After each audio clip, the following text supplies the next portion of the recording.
여러분 안녕하십니까? 오늘 강성률 철학TV 제48강은 상갓집 개 성인의 반열에 오르다. 동양철학 첫 번째이고 또 공자로서 첫 번째 강의가 되겠습니다. 제목만 보면은 좀 이상한 욕처럼 느껴지지만은 실상은 그렇지는 않습니다. 오늘 강의 순서를 먼저 말씀드리도록 하겠습니다. 중국이란 나라에 대해서 좀 소개를 드리고, 선진유학, 진나라 이전의 유학자 해서 공자, 맹자, 순자가 해당되겠는데요. 그 얘기 좀 하고, 오늘 이 시간은 의외로 진시 황제에 대한 이야기가 좀 길게 나옵니다. 만리장성 이야기, 아방궁, 요산 능묘, 그리고 이제 공자가 활동했던 춘추 전국시대, 춘추시대죠. 그리고 이제 공자가 왜 상갓집 개로 불린 적이 있는가, 그런 얘기를 중점으로 말씀드리도록 하겠습니다. 중국은 거대한 나라죠. 오늘날 지구상에서 미국과 맞설 수 있는 유일한 나라. 그래서 보통 G2, 그룹 오브 투라고 해서 G2란 말로 자주 불리죠. 그래서 세계 모든 역사가 미국과 중국의 관계에 따라서 이렇게 달라지는 그런 시대에 우리가 살고 있습니다. 중국은 그 넓이나 인구나 오랜 역사로 봐서 유럽 전체하고도 맞먹을 수 있는 그런 나라입니다. 그리고 중국은 그 기후나 풍토, 언어에 있어서도 너무 다양하기 때문에 유럽의 여러 나라에 못지않은 그런 다양성을 가지고 있다. 여기 이제 세계 지도를 보시면은 우리가 보는 지도하고는 좀 다르지 않습니까? 우리나라는 이제 우리나라를 중심으로 하다 보니까 이렇게 좌우가 바뀌었습니다만은 보통 세계적으로는 이제 이렇게 쓰이죠. 이렇게 쓰입니다. 이런 식으로. 중국은 유구한 역사와 찬란한 문화를 가지고 있습니다. 이미 기원전 3000년대 복희시, 신농시, 황제, 요순임금 같은 이런 신화적이고 전설적인 성인 제왕들이 나와서 문자를 발명하고, 상형 문자겠죠. 오늘날 한자의 조상격인 결혼 제도를 도입하고 음악을 만들고 젓가락, 서양인들이 보면 상당히 신기해하는 이 젓가락을 또 만들고 토지를 개발하고 도자기를 만들고 화약을 만들고 그 밖에 측량기와 지폐, 돈을 만들어냈습니다. 그리고 이제 한 나라를 다스리기 위해서 국가 기구와 사회 조직을 정비하는 역사가 있어 왔다는 거죠. 선진 유학하면은 진나라 이전의 유학자들에서 공자, 맹자, 순자를 가리키죠. 대표적으로.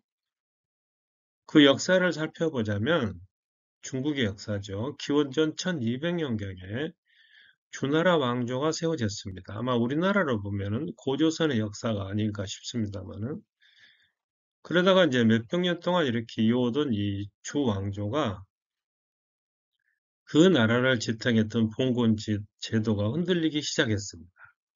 그래서 기원전 770년에 이 수도를 장안에서 낙양 동쪽으로 이렇게 옮기게 되죠. 그리고 나서 이제 춘추 시대를 지나서 전국 시대를 지나서 기원전 221년에 진시 황제가 중국을 최초로 통일했습니다마는 얼마 가지 않고 멸망합니다. 자, 다시 앞으로 돌아가서 자, 이렇게 수도를 옮기고 났는데 제후들 가운데서 실력 있는 자가 천하를 지배하기 시작했습니다. 그래서 이때로부터 약 300년간을 춘추시대다. 이렇게 연도로 보면 이 정도 됩니다. 그리고 이제 7명의 제후가 자칭 왕이라고 이렇게 부르면서 전국 시대가 도래하는데요. 기원전 403년부터 221년 즉 진시 황제에 의해서 중국이 통일될 때까지 전국시대라 이렇게 부릅니다. 그래서 춘추시대, 전국시대를 합쳐서 우리가 춘추 전국시대 이렇게 부릅니다만은 이때는 정치 사회적으로 굉장히 혼란했겠죠. 그러나 백가정명 시대라고 해서 문화, 철학 사상적으로는 전성기를 구가했다 이렇게 말씀드릴 수 있습니다. 이 지도를 보시면 춘추시대 5패죠. 춘추시대 진, 제, 초, 5월, 5월 동주 그 고사에서처럼 춘추 시대의 5패에 들어갑니다. 그리고 전국 시대에는 이 제나라와 초나라를 포함해서 연조, 위한, 진, 이 나라가 이제 전국 칠흥이 되는 거죠. 진시 황제가 등장하는데요. 군서갱유로 아주 역사적으로 폭군 중에 폭군으로 우리가 알고 있지 않습니까? 그러나 그 업적도 많이 있어요. 먼저 최초로 중국을 통일했다는 그런 의미가 있고 또 황제, 최초의 황제였습니다. 진시황은 황제 제도와 군현제를 확립했고 다시 말하면 2000년 중국 황조들의 기본 틀을 만들었다. 그런 이야기죠. 승상 이사의 주청을 받아들였는데 이사는 뭐라고 황제에게 건의하냐면은 역사와 의술, 농경 등에 관한 책 위의 모든 책들을 불태워 버리십시오. 말하자면 이때 그 유학자들이 말을 듣지 않고 늘 이렇게 진언해서 쓴소리를 하기 때문에 이제 기분이 상했던 이 형국에서 이 간신 이사가 꼬드기는 겁니다. 그래서 이 귀가 얇았던지 진시 황제가 이 유학 책들을 다 태워버립니다. 여기 보시면은 그 실생활에 필요한 것들, 이런 책들은 이제 남겨놓고, 유학서를 특히 불을 태워버린 겁니다. 그리고 이제 아시다시피 이 진시 황제는 불로 장생을 추구했지 않습니까? 그래서 도사인 그 후생과 노생이라는 사람에게 그 돈을 많이 주고 사람들도 많이 붙여서 불로 장생약을 가져오라. 이렇게 명령을 내렸습니다.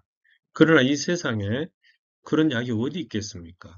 그래서 결국에 이제 비웃고 도망을 가는데 여기에 이제 너무 화가 난 거예요.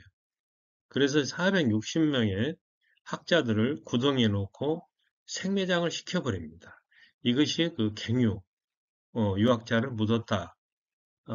그래서 이 둘을 합쳐서 분서 갱유 사건이라 이렇게 부르는 겁니다. 그래서 이 그림은 진시 황제가 그 불로 장생을 추구했다는 점에서 십장생 그림을 이렇게 넣어봤는데요. 보통 그 10가지 오래 사는 것 중에는 해, 구름, 산, 물, 바위, 학, 사슴, 거북, 소나무, 불로초를 드는데 여기에 대나무하고 천도, 말하자면 그 복숭아죠. 천도, 아주 신비스러운 복숭아가 추가가 된다고 합니다. 이번에는 그 유명한 만리장성 이야기인데요. 사실은 이제 진시 황제가 처음 세운 건 아니고 오래전부터 북방 흉노의 침입을 염려해서 이 장성을 쌓기 시작했습니다. 그런데 이제 실제로는 이제 그 전부터 있어 왔지만은 이게 완성이 된 것은 이제 진시 황제 때죠. 그래서 한 150만 명 정도 인부를 동원했다는 이야기가 있습니다. 그래서 이게 왜 만리냐 하면은 뭐 4,000km가 이제 만리가 되겠습니다만은 5,000에서 한 6,000km 정도 된다고 그래요. 그래서 이제 달에서도 보이는 유일한 인공 건축물이다 이런 말로 유명했지만 2004년에 중국 과학원이 발표한 바에 의하면은 사람의 눈으로는 우주 공간에서 만리장성을 관측할 수 없다. 그런 결론을 내렸습니다. 달에서 바라본 지구의 모습이죠. 자, 조금 전에 말씀드린 대로 만리장성은 춘추 시대의 제나라, 그러니까 이제 진시 황제보다 상당히 오래 전이죠. 그때 시작해서 전국 시대에 들어오면은 초, 위, 연, 조, 진, 북방의 방어가 필요한 나라들은 다 이 작업에 매달렸습니다. 다만 시황제는 기원전 222년에 이, 그, 말하자면 장성들을 보수하고 연결시켰을 뿐이고, 그 후로도 계속 작업이 이루어져서 16세기 말에서야 지금의 만리장성이 완성이 됐다. 그러나 그 후로 주민들이 그 집의 재료나 관광객들에게 팔아먹기 위해서 벽돌을 막 가져간 거예요. 그래서 현재는 완전하게 보존되어 있는 지역은 전체 한 20% 정도도 되지 않는다. 어찌됐건 이 만리장성은 1987년에 유네스코의 세계문화유산에 등재되어 있습니다. 다음으로 아방궁인데요. 자, 진시 황제가 효공이 지은 함양궁은 너무 좁다고 해서 세운 궁전입니다. 그러나 이 아방궁은 진시 황제 생전에는 완성하지 못했어요. 위치로 보자면 어, 함양과 위수 이근방이겠죠. 여기가 시안성 장안이죠. 그리고 이 규모로 보자면은 동서로 600에서 800m, 동서로 남북으로 113에서 150m에 이를 만큼 어마어마한 이렇게 규모였습니다.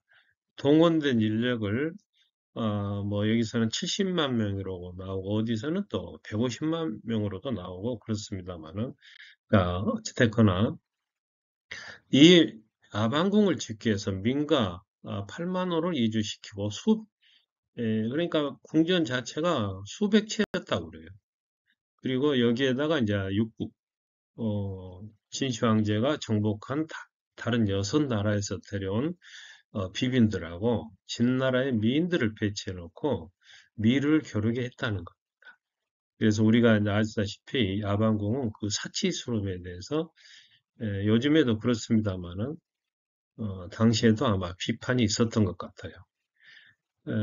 초나라 항우에 의해서 불태워졌다고 하는데요. 3개월간 불이 꺼지지 않았다. 그래서 규모가 얼마나 컸을까?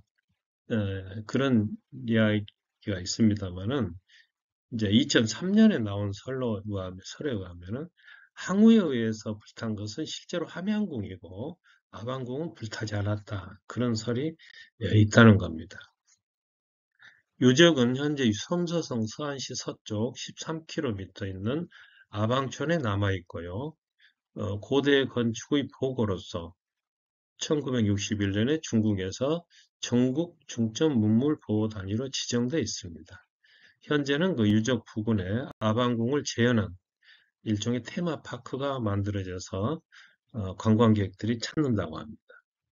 다음으로 이제 진시황과 관련해서 유명해진 것이 이제 여산 능면인데요. 조금 전에 말씀드린 대로 진시황제는 불로초를 구했습니다. 뭐 영지버섯을 불로초라는 말도 있습니다만은 그래서 여기에서 보는 것처럼 미신에 집착했다고 그래요. 그래서 사기꾼들에게 속아서 궁궐 구조를 왜냐하면 그래야 좋다고 하니까 그거 바꾸면서 또 국고를 낭비하고 또 재물과 인력을 낭비해서 자기 죽어서 들어갈 거대한 무덤을 만들고 또 항상 이 암살을 두려워했기 때문에 전국을 한 5번 정도 이렇게 순행을 했는데요.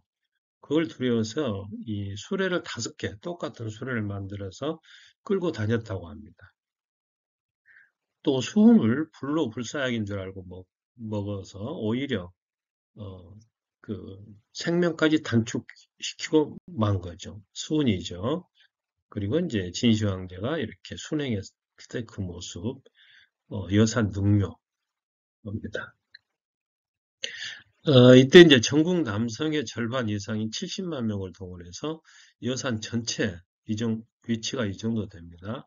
능묘를 건설했습니다. 그러니까 국가의 재정이 파탄에 이르렀다고 하는 거죠. 그래서 깊은 구덩이를 파괴하고 구리를 부어서 외곽을 만들고 궁궐과 여러 관리, 진귀한 보물들을 이렇게 매장시킨 겁니다. 그리고 장인에게 기계의 쇠뇌를 만들기 위해서 무덤에 침입하는 자가 있으면 자동으로 발사되도록 만들어 놨다는 것.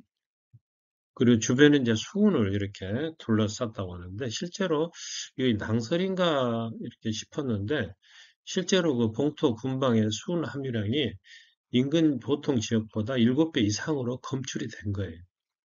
그래서 수은으로 개울 강과 바다를 만들고 기계로 이제 수은을 주입시켰다는 겁니다.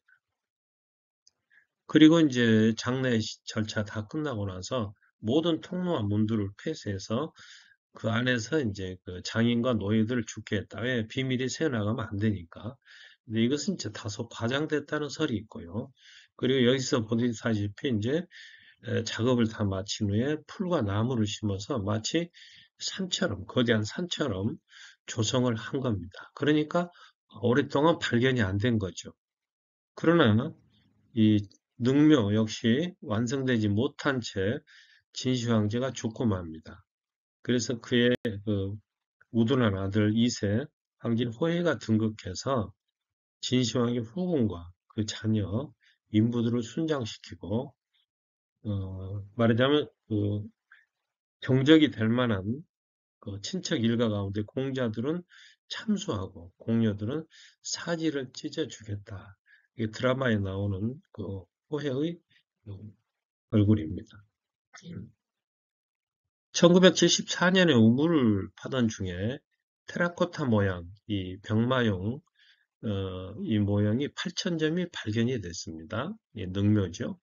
최초 발견자 가운데 양심만이라는 사람은 그 뒤로 인기 스타가 되고, 그래서 그 능묘 근처에서 관련 책자를 판매하거나 기념 사인회를 열어서 돈을 좀 번다고 해요. 그러나 발견 막 했을 당시에는 경운기 한 대가 부상으로 지급이 됐다고 합니다. 현재까지 1호, 2호, 3호는 관람이 가능하지만은 더 이상 그 판에다가는 혹시 무덤이 훼손될까 봐서 기술이 완벽해질 때까지 지금 이 작업은 중지되어 있습니다. 다시 이제 본론으로 돌아옵니다. 춘추 전국 시대에 공자와 맹자가 살았는데 특히 이제 그 중에서 공자는 춘추 시대가 되겠습니다. 공자 생애가 춘추 시대와 겹치게 되는데 이 춘추 시대란 말은 공자가 엮은 노나라 역사서 춘추라고 하는 역사서에서 유래하고 맹자는 전국 시대에 활동을 한 유학자인데 전국 시대란 말은 한나라 유향이 쓴 전국책이라고 하는 이 책에서 그 용어가 유래한 겁니다. 자, 오늘의 본론인 상가집 계란말은 어디서 나오게 됐는가? 이걸 이제 한자로 상가집으라 이렇게 부르는데 공자가 56세 때 정나라로 갔을 때 일입니다. 어떤 사람이 공자의 제자인 자공에게 자기 그 공자의 모습을 이렇게 묘사를 했습니다. 이마는 요임금이요. 목은 순우임금의 명제상 고요요. 어깨는 자상과 같소. 그러나 초췌한 모습은 마치 상갓집 괴와 같소이다. 상갓집 괴라 하면은 우리나라에서 대원군을 떠올리게 됩니다. 대원군은 고종, 자기 아들을 왕위에 완치기 전까지 파랗고 흉내를 내고 아주 남봉꾼이란 뜻이죠. 그 다음에 상갓집 개 취급을 어, 그렇게 받고 그렇게 오랜 세월을 견뎠습니다. 자, 조금 전에 말씀드린 고요란 누구냐? 순임금은 우에게 치수를 맡기고 고요는 법관을 맡게 했습니다. 그때 이미 말하자면 신임을 얻었다는 거죠. 그래서 이때 사회가 화합하고 천하가 크게 다스려졌는데 순임금은 실제로 고요에게 고요입니다. 고요에게 말하자면 자리를 물려주고 싶어 했습니다. 그러나 고요가 거절하자 우임금으로 이게 황제 자리가 넘어갔고 고요는 우임금 아래에서도 아주 중요한 정치 고문 역할을 했다고 합니다. 그러니까 아주 명재상이에요. 자산은 또 누구냐면은 춘추시대 정나라의 또 역시 명재상입니다. 그래서 이름은 이제 원래 이름은 공송교인데요. 뛰어난 학식 견식과 합리적인 사고에서 나라의 평화를 이룩한 아주 걸출한 인물입니다. 그러니까 이제 공자가 상갓집 개만 비견된 게 아니고 고요와 자산 같은 이 명재상에게 비유가 됐다. 이런 말씀을 드리고 싶습니다. 자, 상같이 괴라는 그런 개와 같다는 평을 이제 자공으로부터 전해들은 공자는 웃으면서 그래, 외모는 그런 훌륭한 사람들에게 미치지 못하지만 상갓집 개와 같다는 말은 맞을 것이다. 왜냐하면 상갓집 개는 굶주려 수축해진 개를 가리키거든요. 먹을 것이 없어서 이 집 저 집 돌아다니면서 빌어먹는 사람이나 궁상이 낀 사람을 비유적으로 이르는 말인데 공자 당시의 그 상황으로 보자면은 그 말과 별로 다름이 없었다. 천하를 주의하면서 자기의 철학을 이렇게 설파하고 싶었지만 받아주는 왕이 그렇게 많지 않았어요. 그래서 가는 데마다 냉대를 받기도 하고, 물론 대우도 받은 데 있지만, 늘 돌아다녀야 하기 때문에 늘 배가 고프고 피곤한 그런 상태였다. 그렇게 우리가 추측할 수 있겠습니다. 오늘 강의를 정리해 드리도록 하겠습니다. 중국은 아주 거대하죠. 면적도 높고 인구도 많습니다. 선진 유학이란 말은 진나라 이전의 유학자들, 공자, 맹자, 순자를 가리키는데 이제 공자는 특히 춘추 시대에 해당된다고 볼 수가 있습니다. 상갓집 개란 말은 갈 데도 밥 줄 데도 없는 처량한 신세를 가리키는 용어지만 우리가 알다시피 공자는 나중에 그 세계 4대 성인의 반열에 오르지 않습니까? 4대 성인의 모습입니다. 오늘 강의는 여기까지 하도록 하겠습니다. 여러분 감사합니다.